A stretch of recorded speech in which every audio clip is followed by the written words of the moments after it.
The following is a special presentation of Tony Curry Radio.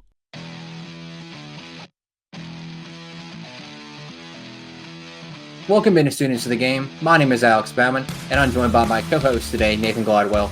Nathan, up and down season for the Crimson Tide, ended up finishing 9-4 with that loss to Michigan in the ReliaQuest Bowl. We're going to discuss what happened with the Tide all season. We're going to go into the CFP thus far and the surprising teams and the surprising players. And then we're going to hop into the NFL head coaching carousel that's been going on with the regular season ending this past weekend. So let's start off with your favorite team, Nathan, the Alabama Crimson Tide.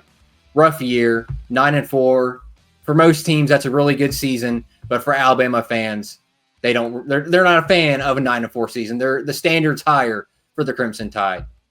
We did this with Gray when Auburn lost to Alabama in the Iron Bowl and their season was effectively over. He kind of gave his post-mortem on Hugh Freeze's second year.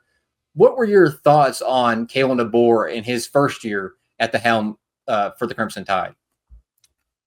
Well, it's easy to come in here and say that Kalen DeBoer did a crap job his first year. I mean, let's be honest. The games we lost, we shouldn't have lost. I mean, Vanderbilt, Oklahoma, those games were unacceptable, not to mention finishing the season like we did against Michigan. That game leaves a bad taste in your mouth. Really just doesn't build momentum going into that season. It's easy to sit here and just crap on the entire season. But you look at the bigger picture and see what the team did right. I mean, beating Georgia, I think that's definitely the highlight of the year. But you have other games sprinkled in there. The South Carolina game ended up being very, very huge when it came down to it, especially in playoff talks. That Missouri game, the LSU game, so stuff like that, and of course the Iron Bowl. Those are all big games that Alabama ended up winning. So it's easy to say the season was a disappointment. You didn't get to the playoff. You didn't get to the goal of a national championship like you wanted. But if you had to give a letter grade for Kalen DeBoer in his first year, I say B plus. I mean, most coaches don't go into a program that just lost their head coach and go 9-4. That's a good season. I know this is Alabama. I know the standard's different, but you have to realize what Kalen DeBoer is stepping into here. The roster, very depleted one. It was not one of Nick Saban's greater teams last year. Basically have the same rosters that Kalen DeBoer made the changes he could in the time he had, but Kalen DeBoer has 0 of his guys in that he has recruited. And I think that's the bigger thing to realize going into next year. Once he gets his guys in, he's able to implement more of his offense. And because I think the bread and butter kind of had to be a little bit more simplistic this year. And that's not just Jalen Milroe. That's just having to implement entirely new systems with your head coach coming in early on in the spring rather than, let's say, your coach is retiring before your bowl game even happens. I think that's a big thing. I was impressed with the things that we did right. I saw the vision and there's stuff to build on. You got to take care of business against the lesser opponents. And I know you can call them lesser opponents. They were good teams this year. I mean, Vanderbilt was a good team. They competed well. Oklahoma had moments where they competed, but those 2 losses next year don't need to happen. Stuff like that doesn't need to happen. You won the games that you had scheduled, that you marked, that you circled, the big games. You take care of business against the smaller teams. You're one of the best teams in the country. You're going into the playoffs. You have a lot of momentum. But those 2 games are the ones that you didn't pay attention to detail, that you slipped up. So those need to be more of the focus next season, not to overlook your opponent every given Saturday, because rosters are very talented and a lot more diverse, and the talent gap is not there. So you need to work hard for your win every single Saturday. I think Kalen DeBoer will figure it out. He's won everywhere he's gone. He's shown us this year that he can win. He is totally capable of it. It's just a matter of getting his systems in place and really being patient. That's hard for some people. Alabama fans, I know it's hard to be patient. We know what the standard is. We were spoiled by what Nick Saban gave us. But this season, I saw a lot of good things. I think Kalen DeBoer is doing a great job. And I will say, there are people out there that will say Kalen DeBoer is on the hot seat. I think that is the stupidest thing ever. The dude finished with a good record. I know they're thinking in the terms of the Alabama standard, but people around here, the actual true fans of Alabama knew what this season would be coming into it. We weren't losing our minds. We weren't panicking when we lost 2 to 3 games. It's expected to happen when coaching changeover. So the people who say Kalen DeBoer's on the hot seat, go ahead and don't listen to them anymore. They've lost all credibility. Paul Feinbaum, notably, I don't know what the dude's on. But I was for one impressed with the way Kalen DeBoer coaches here. Just got to clean up some stuff. But excited to see what the next season holds, especially when you have a number 2 recruiting class in the country. I mean, that's a hard thing to do coming into a program. I know Alabama's kind of does it for you with this brand they have created, but still, it's a hard thing to do when people say you're coming from the North, you can't recruit in the South. It kind of give you the Brian Harsin treatment, but it didn't turn out that way. I said it when Nick Saban retired. That was probably the worst time for Nick Saban to retire. Was at that point the program was a little bit up in the air with some of the identity they had, and the team last year with Nick Saban was not the best team in the world. They miraculously made the playoffs. They rallied around Jalen Milroe in the later part of the season after that early loss to Texas. And he retired that offseason. And when he did, the portal was closed. There wasn't a lot of options for when they hired Kalen DeBoer for him to go into the portal and replenish talent. Because when Nick Saban left, tons of players left. I mean, Caleb Downs left, Isaiah Bond, 2 of the best players on the roster that previous year. And Kalen DeBoer, he only got to pick from really Michigan when Harbaugh left and Washington. That was really the only players he could pick out of the portal at that point. And he tried his best. He got Keon Sabb, who is a key contributor till he went down for the season. You got Jeremy Bernard, who really came into his own later in the year. Josh Cuevas he got from Washington, who really looked good when CJ Dupree kind of had pan hands at certain points of the season. Austin Mack, it remains to be seen if he'll be the starter next year, but that was Kalen DeBoer's guy when he recruited him at Washington. But when Kalen DeBoer came here, he inherited Nick Saban's roster. And I get it. On 24/7 Sports Composite, they have this roster listed as the most talented roster in Alabama history. But if you watched Alabama football, you know this roster was not the best in Alabama history. The rankings are not even close to being accurate on 24/7 Sports. We can sit here all day, Nathan, and go through other teams that were way more talented than this one. 2020, a million times more talented than this one. The defenses they had back in the day where the whole entire 11 men were drafted. I mean, those were way better than this team. Not to say this team was bad, but it wasn't the best team in Alabama history.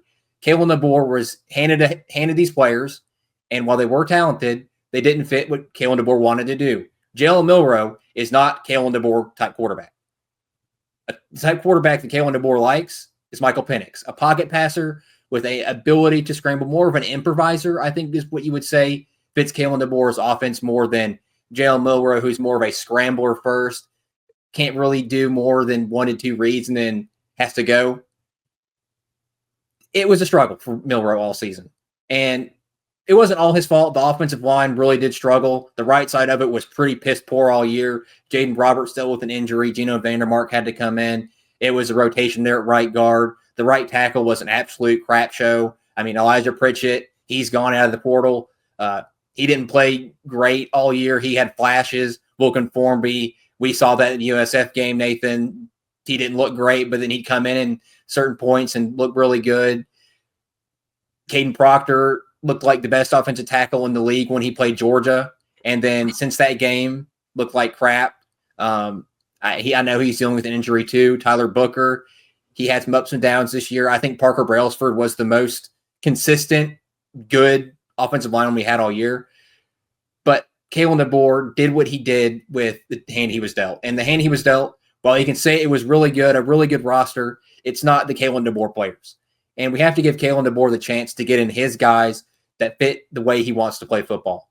And with Ty Simpson, you have him coming in or him vying for that starting spot. You have Austin Mack doing that. And then you have Kalen DeBoer bringing in Keelan Russell. So have a new quarterback that all 3 of those guys, I think, perfectly fit what Kalen DeBoer wants to do. You bring in some new receivers, most notably Isaiah Horton. You get some new offensive linemen. You get that Ball State transfer who looks really good. So Kalen DeBoer, I think in his first year going 9-4, while not making the playoff with really a similar roster to Nick Saban did last year, I think it's still good because Nick Saban is the greatest coach of all time. And for him to get to the playoff with that roster last season was probably his best coaching job of all time. And Kalen DeBoer tried his absolute best to win with Jalen Milroe and these guys at these positions. And 9-4, you lose a few games there, Nathan. You talked about the Vanderbilt game. Things happened there. You started out rough, 2 early turnovers. The Tennessee game wasn't great. You had chances to win, but you couldn't capitalize off early turnovers from Nico Iamaleava. The Oklahoma game, I felt like they had a chance to win that game, but when the ref decided he was going to throw that flag on the legal touching call, it kind of took the momentum out of that game. But the biggest head scratcher has to be the Michigan game, Nathan. I mean, that was some sloppy football. I know it was raining, but Jalen Milroe in really the first 3 drives looked like a true freshman out there playing quarterback. We look at these 13 games that Jalen Milroe played. What were your thoughts on how Jalen Milroe continued to battle throughout the season, but really how he ended his tenure at Alabama with one of the worst performances we've ever seen from him at quarterback? Yeah, I mean, Jalen Milroe is one of the best true athletes out there. I mean, he will be drafted somewhere based off the sheer athleticism he displays. The ups, I mean, you go look at the start of the season, the Georgia game, absolutely terrific. One of the best quarterbacks in the country. And you realize over time that when Jalen Milroe played his best football, Alabama was really one of the best teams in the country. But when Jalen Milroe would struggle, they were at their lowest. And I think that is the biggest thing you can say about this where college football is and how much of reliance there is on a quarterback, not only to be a quarterback, but to be a leader and to display the right body language and have the right emotional status during a game. That's one of the bigger things. And I think there were times throughout the season that Jalen Milroe didn't meet expectations under my standards. Dude's a great guy. Terrific personality. I mean, he's a great person. He just wasn't made to really play quarterback in a system like Kalen DeBoer's. And that is something that people over time have realized, that they changed the offensive play calling around him to give him more of a simplistic look, to give him more of a chance, because at the end of the day, he's more comfortable as a scrambler. The Michigan game, I want to say it's a huge outlier. When you don't make the playoff, I think that took a lot of really initiative out of the atmosphere. No one was really saying, hey, we want to get prepared and finish the season strong. We want to win our bowl game. I think there were definitely people on the team that said, well, we didn't make the playoffs, so why even try anymore? And that might just be the state of what bowl games are. It kind of reminds me of, I want to say 2008 when Alabama comes up short against Florida in the SEC championship. You don't make the national championship. You go and play Utah in your bowl game, and no one is motivated to do anything, and you get your pants pulled down. And stuff like that happens. It's human nature to be disappointed after not making the playoff, but I would have really liked to see them finish the season strong. But it was pretty prevalent that day. It was not our day, even with the lack of offense Michigan displayed. When you get them 16 points because he set their offense up within the red zone every single time. I don't know. I don't want to remember Jalen Milroe at Alabama like the Michigan game. I want to look back on it as him versus Georgia, him being absolutely incredible versus Georgia, him winning the Iron Bowl versus Auburn back in 2023, him doing absolutely crazy stuff in the SEC championship. The good moments that Jalen Milroe had were some of the most memorable of a college football career. You can't sit here and dwell on the bad parts. I appreciate everything he's done for the University of Alabama. I supported him up until I couldn't support him anymore. But I think he will. Someone in the NFL will get him and get their hands on him and develop him into what he truly can be.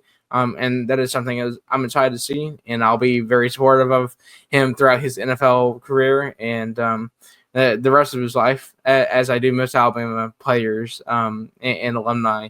But it's kind of a bittersweet moment because I'm excited for what is to come and what quarterbacks we do have on the roster currently. It's sort of flipped from a negative to a positive here, Nathan. With the offseason happening for Alabama right now, you lose 26 players to the portal. The most recent one being Justin Okoronkwo. He's gone, the linebacker. But you also bring in some notable guys, Nakai Hill-Green, Isaiah Horton, who I mentioned earlier, Cam Dewberry, an offensive lineman, Arkel Agawum. The last name is a bit of a tongue tie there, but he's very talented. Cameron Calhoun, Kelby Collins. But you also get a lot of experience back, especially defensively. Deontay Lawson announces he's coming back for his final season. Tim Keenan, Keon Sabb, Damani Jackson, Justin Jefferson, all coming back for their final seasons. So it's really big for Alabama to get that defensive presence back because the defense toward the end of the year, I think we can all agree, was really, really good. After the South Carolina game, we really were all sitting here talking about that Kane Womack is really coaching for his job right now. And I think the defense played really, really good, and he proved that he can coach in the SEC defensively. Nathan, what does it mean to get those defensive players back, especially after last season we were playing a lot of young guys in the secondary? Yeah, I think it's a big thing to realize what we're utilizing our NIL budget for. It's not just to go and get players out of the transfer portal. It's not just to go and recruit out of high school. Those are two big parts of it. But another huge part is to make sure the guys on the roster that you want to stay for the next season, that you want to build around, that you want them to come back. And to dig into your NIL for that, I think that is the most valuable thing. That is the most reliable thing you can spend your money on because you know how good those players are. You know how they've been developed, how they fit in your system. Those are basically set in stone. To get those players back, to get an absolute leader back, and Deontay Lawson, I think is absolutely huge. Alabama's defense was statistically the best since 2017 season, and that's a very hard thing to do in the SEC. I was impressed with the way Kane Womack coached. Especially following the Cincy games against Georgia, Vanderbilt, and South Carolina. I felt like he really doubled down on his scheme and what he wanted to do and switch things around. Were there question marks in there? Yes. The Oklahoma game is definitely an outlier. But I think for the most part, I was very impressed with what Kane Womack was able to do. I was very excited to see the type of system he would run. And I say the scheme he had worked out 9 times out of 10. It's those little times where I think adjustments need to be made during the game, flip some people around. But I mean, he had an A+ coaching job throughout the season. I would say, if not A+, then A. It's hard because you know what you're losing to the draft, and when that happens, it is more important to retain the players you already have. So the spending that Kalen DeBoer has done with getting people to come back has been the biggest thing. It's you don't want to be the Ole Miss. Ole Miss spends a lot of NIL money, transfer portal majority, and then recruiting out of high school. Players coming back, that's not a big spender for them. I would say Ohio State is probably one of the better teams of really getting talent to come back. I mean, they got Travion Henderson to come back. He has been a focal point of their offense this season. One of the reasons they're in the playoff. You go and get a guy in Jeremiah Smith out of high school. That's one of the biggest things for them. So looking at programs like that and how they spend their NIL money and kind of replicating it, I think Kalen DeBoer really took that into account on what is more important at the end of the day to spend money on. So I'm excited to see what type of talent and how they mesh together next season. But I just wanted to give Kalen DeBoer a lot of credit for what he did there because a lot of coaches don't do that. I think to sum up what we've been saying here, Nathan, is while we're disappointed with the 9-4 season and not winning our bowl game and not making the college football playoff, we're impressed with what Kalen DeBoer did with what he had, and we're excited for what's happening in the future because he's done a great job building this roster in his image. I think that's a summation of what we kind of said. I think that's very good. All right, so let's move on from the Crimson Tide here and move into a more broad college football look and talk about the college football playoff and what's been occurring there. We have the first round. There really wasn't many upsets there. Move on to the second round. Texas barely beats Arizona State. Ohio State thrashes Oregon. I think that was a really big surprise. Penn State beats Boise State. Ashton Jeanty was really a non-factor in that game. And then Notre Dame beats Georgia with a backup quarterback and Gunnar Stockton for the Bulldogs. Out of the teams that have advanced to the Final Four, I guess, as you'd so to say, who have you been impressed with in this two-round run they've had? I wouldn't normally say it because it's a program I don't really like as an Alabama fan. But Notre Dame has been playing some of the best football I've seen in the country since their loss to Northern Illinois. Marcus Freeman deserves a lot of credit for what he did to rally the team and really center their focus on the rest of the season after that loss. The momentum he has built coming into the playoff in the first round, the way they took care of business against Indiana, they were absolutely dominant in that game. And then going into the Sugar Bowl against Georgia and really just controlling every single aspect of the game and really focus on detail. I think that team's very, very talented, and especially the way they've handled themselves has been great. When you don't play in the conference, when you weren't guaranteed a spot, they went out and they took care of their business. It was easy to crap on them for the loss against Northern Illinois, the worst loss by any team this season. But it is how they have refocused and really centered in on their goals. And I will say, I think if it's not Ohio State winning the national championship, my next pick would probably be Notre Dame. Those two teams playing some of the best football I've seen. If you were to ask me at the beginning of the playoffs, I would not know. You just don't know what type of team Notre Dame has until you see them against this type of competition. But, man, they gave Kirby Smart a run for his money. Kirby Smart coached as well as he could have. Not having Carson back in there really hurted the Bulldogs in that game. But Marcus Freeman, his young career has been very interesting to watch so far. And it really makes you think when Brian Kelly left Notre Dame and said that a program like Notre Dame could not win consecutively against SEC schools. Well, guess what? They were able to make the playoff, and they knocked off the best SEC school, the one who won their conference, in the Georgia Bulldogs. So was Notre Dame having a Notre Dame issue, or were they having a Brian Kelly issue? And I think that's the bigger thing to ask at the end of the day. But so a lot of credit to Marcus Freeman, what he's done. And then, of course, their matchup against Penn State, I think we're both looking forward to. I think all four of these teams have played really good football. The only one that you could probably question is Texas. They've had some questionable moments here and there. But Ohio State has really impressed me the way they've played football, considering how they got into the playoff and how they ended their season playing Michigan and Ryan Day. People were saying he should be fired. He's coaching for his job. And if he's coaching for his job, he should definitely come back next season. Even if he doesn't end up winning that championship or anything like that, he has coached this team really well, and they're rallying around him.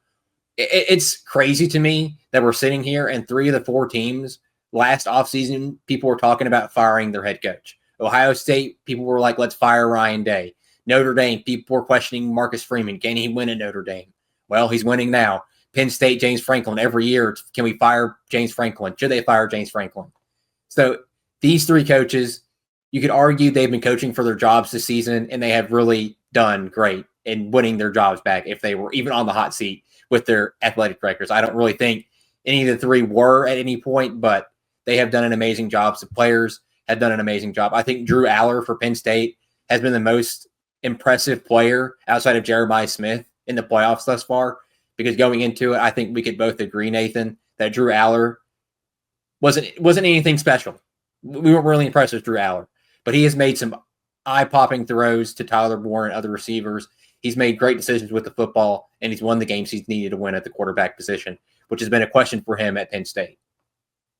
So this playoffs has been really, really exciting, and the byes. All 4 teams that had byes, Nathan, ended up losing. Do you think the byes hurt the teams, or was it more of them just not being ready for their opponent? Personally, I think that having a bye is a bad thing. You don't want to take time off and have that amount of time for distractions. You want your team to be centered and focused. I think that's the bigger thing. And you look at these teams that had to play in round 1, they immediately had to shift their focus from the last game in the regular season or the conference championship and say, this is the matchup we have coming up. This is what we're focusing on. A team like Oregon, they don't know who they're going to play next. They're kind of just sitting there and waiting. It's good to have the rest time. It's good to get people back healthy in that amount of time. But when you have the time to lose your motivation and really your focus, I think that is one of the worst things. I think that's the biggest thing that affected Oregon. I felt like all 3 other teams really competed well, especially Arizona State. I was so surprised with their second half comeback and the way Kenny Dillingham coached that team up. Cam Scotty was a dog. But, I mean, even the team like Boise State, where we were very questionable of how they got to their bye, I thought they competed well in the second half. They came up short. Penn State just was a better team that day. And then the team like Georgia, who had internal issues even before going into the playoff with losing Carson back for the season. I feel like the bye can hurt your team, but it can also help it. Let's say Carson Wentz was able to get healthy in that time. I think that's something to look at down the line. But this is something you definitely see and take into account and kind of have that photographic memory saying getting the bye isn't really the best thing at the end of the day. And coaches were asked that before the season started. And, I mean, there is a bunch of mixed answers. Well, you can definitely take this into account and definitely see where coaches lean nowadays, and that is to play the first round game, preferably at your home stadium to kind of build that momentum. But, I mean, if you were Coach Alex and you had to decide whether you wanted to buy or not after watching this round of playoffs happen, what would you say now? I definitely don't want the bye because you saw teams, it took them a minute to wake up. You have a long break between games, and that's difficult for your team to get back up and get motivated for. I'm covering high school basketball, and we saw that over Christmas break, where teams that didn't play over Christmas break came into the new year, and their first game looked like crap. So I think getting the reps and not having to take a break keeps you energized and keeps you motivated to keep playing. And that's what's going to be going forward is the buys are going to be as coveted. You're going to want to win your conference championship, but the buys are going to be as coveted because you don't have to sit there for 1 week and wait, or 1 to 2 weeks and wait and see, am I playing Ohio State? Am I playing Tennessee? Am I playing Penn State? Am I playing SMU? I mean, like you said, Nathan, they had to sit there and they had to wait that week, those 2 weeks, and figure out who am I playing? Who am I preparing for? Because preparing for Ohio State is much different than preparing for Tennessee. Those are 2 vastly different teams and how they play football. So I think going forward, not having a bye is going to be beneficial for teams unless there's a Georgia scenario like you talked about, where if Carson Beck were to be able to come back, that would benefit them more rather than having to play a first-round matchup with the backup quarterback and likely losing that game with that backup quarterback. So I think it depends on the team situation. But if your team is semi-healthy and you have your starting quarterback and the key pieces you need to win a football game, I would much rather have not have a bye than have to deal with a bye. So let's move on from college football here, Nathan, and talk about some professional football and the NFL firings, retainings, and all that. We had 3 in-season firings. The 3 that happened were the New Orleans Saints, Nathan, firing Dennis Allen, the Jets firing Robert Saleh, and then the Bears firing Matt Eberflus. And then they had as of this recording podcast, we had two offseason firings, with Gerard Mayo being fired by the New England Patriots after one season, and then the Jacksonville Jaguars firing Doug Peterson. But there was a franchise that decided to keep their head coach, with the New York Giants deciding they're going to keep Brian Daboll around for one more year and sort of a prove-it year for him. Nathan, were any of the firings of the five coaches surprising to you at all? I would say the Gerard Mayo firing was a little surprising. I mean, he had just finished his first year. He didn't have a great roster to work with.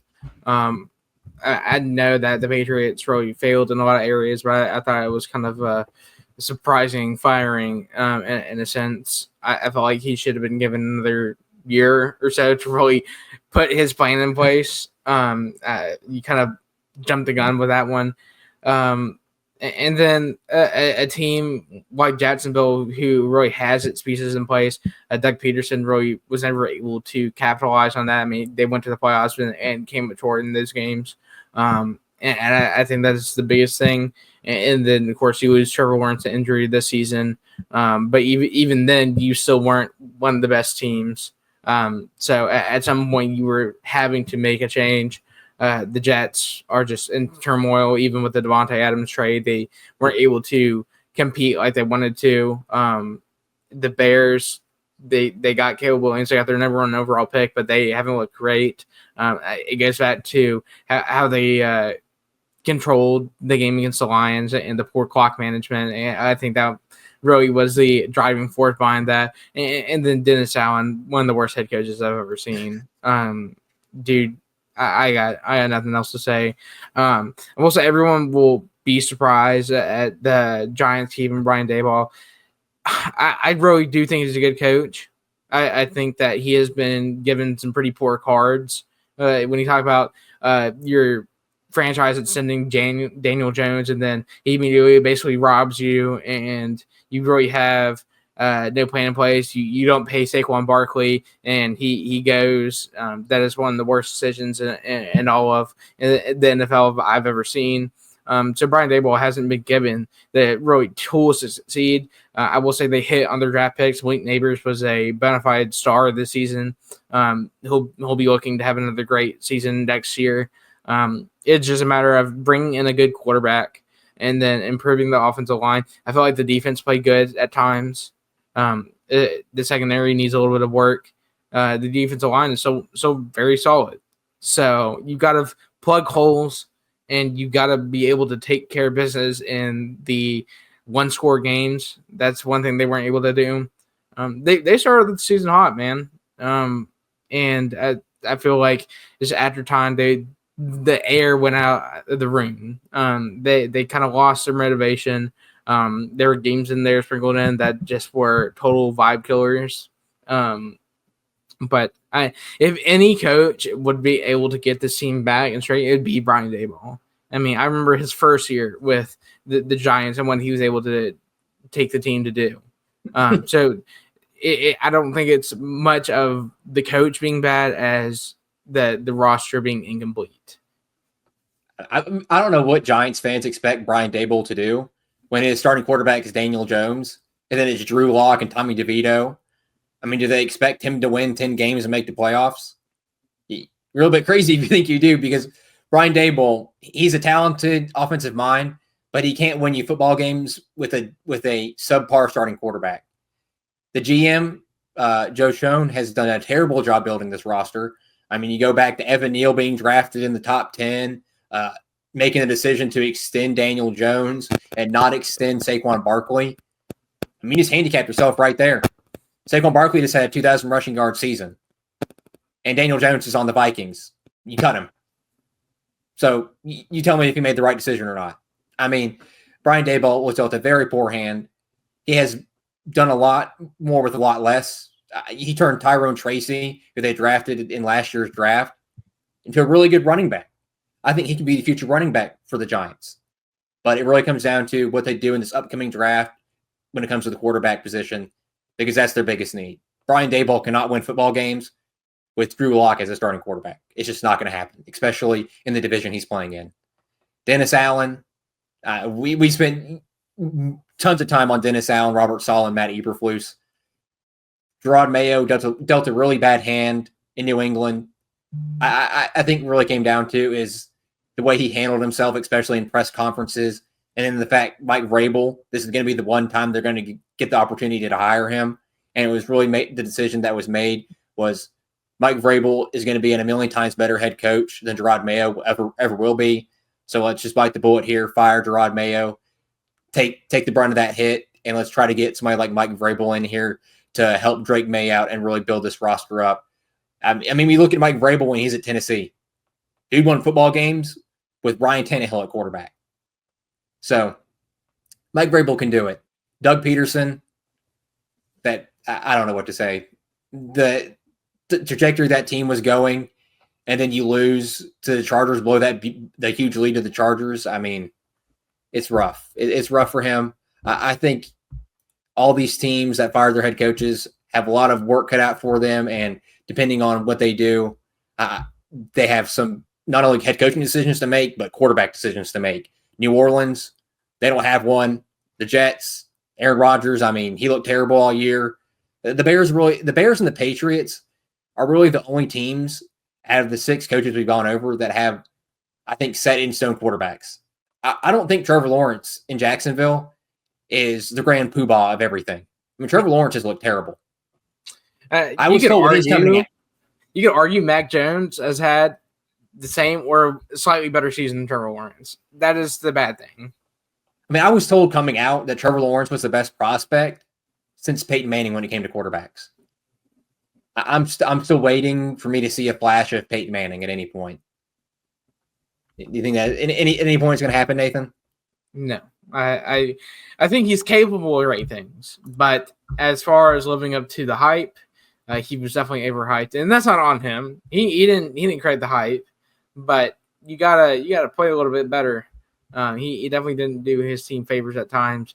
I will say I was even after Trevor Lawrence went down, I was impressed with the way the team competed. I felt like Mac Jones stepping in really, they didn't miss much of a beat, and they really utilized Brian Thomas well. So the offensive output was there. The defense, pitiful. They can stop anything.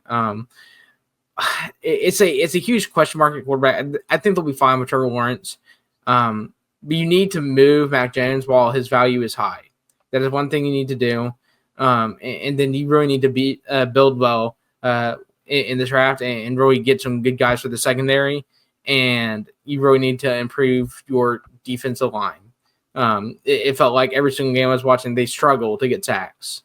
And you can't put pressure on quarterbacks. You're not going to win games. So the roster's not poor. The coaching was just poor. I think that's the biggest thing. But, I mean, if you're a head coach, you're pretty much asking to go to Jacksonville and kind of take over that roster. I think that's a roster that's just a few steps away from being able to be a playoff team.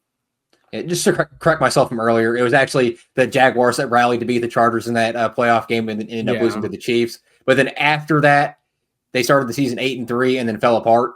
So a little bit of a correction there, but still Doug Peterson in an AFC South that is pretty poor. I mean, the Houston Texans won this division, and I think the Houston Texans looked terrible all season. CJ Stroud looked awful at times. It felt like he really needed his receivers to bail him out, Nico Collins most notably. So for the Jaguars, with the roster they had, for them not to be able to win the AFC South or even make the playoffs, it is mind-boggling to me. But it once again comes down to the GM and not giving Doug Peterson a lot to work with.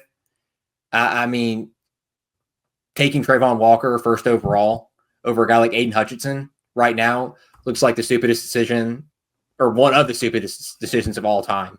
And Balky has made numerous other boneheaded decisions, especially getting Christian Kirk to come in, signing Gabe Davis to massive contracts. And while those players are really good, they're not worth those contracts. You can spend that money elsewhere, especially getting a line to protect Trevor Lawrence, which has been a big issue for them, is protecting Trevor Lawrence at times. So this kind of like the New York Giants is another situation where your GM did you no favors. And the next coach that comes into Jacksonville has the work cut out for him, because I think Balky is leaning out the door next season if the Jaguars cannot win with that first-year head coach. And the Saints are in that same position too. Mickey Loomis. What are we doing? I mean, Nathan, you can sit here and talk for about 15 minutes. That'd be a lot longer than 15 minutes. I'll tell you that. About Mickey Loomis and his terrible personnel decisions and the fact that the Saints keep pushing back these contracts again and again and again. And it's going to get to the point we're going to have to pay these contracts. And you're going to be sitting there and you're going to be in cap hell trying to rebuild a roster. The Saints are in probably the worst position in the NFL right now. Your GM is dumb beyond belief. You have no head coach. The candidates they're interviewing, I don't think, Nathan, you are a big fan of really maybe but one or two of them. And the one you really want them to interview, they haven't. Ben Johnson has not been requested to be interviewed by the Saints. So, I mean, it's rough going for all 6 of these teams, even the Giants, because their GM can't do anything right. They've got a big offseason ahead. But I will say, Nathan, the Panthers, Bryce Young, best quarterback in the NFC South. He's competing for it. Baker Mayfield's still out there, but what Bryce Young was able to do after his benching was probably one of the best redemption arc stories you could ever tell. Dude's been playing lights out. You got to get him a few more playmakers because I don't know how much longer Adam Thielen can keep being a number 1 target. But for the most part, he looked very, very good. I was impressed with him. Just got to fix a few things, but Panthers could compete for the division sooner rather than later. Especially with the Saints in that division, and then you got the Falcons. Oh, yeah. Who can't get over the hump. But, the Falcons and the Panthers, they got a bright future, both of them, with a really young quarterback. So I think the division is going to be really competitive in the years to come after a really long time of being really top-heavy with the Buccaneers and the Saints and the Panthers and the Falcons really being bottom dwellers in the NFC as a whole. Well, it's all the time we have for today. Thank you for listening and watching, students of the game.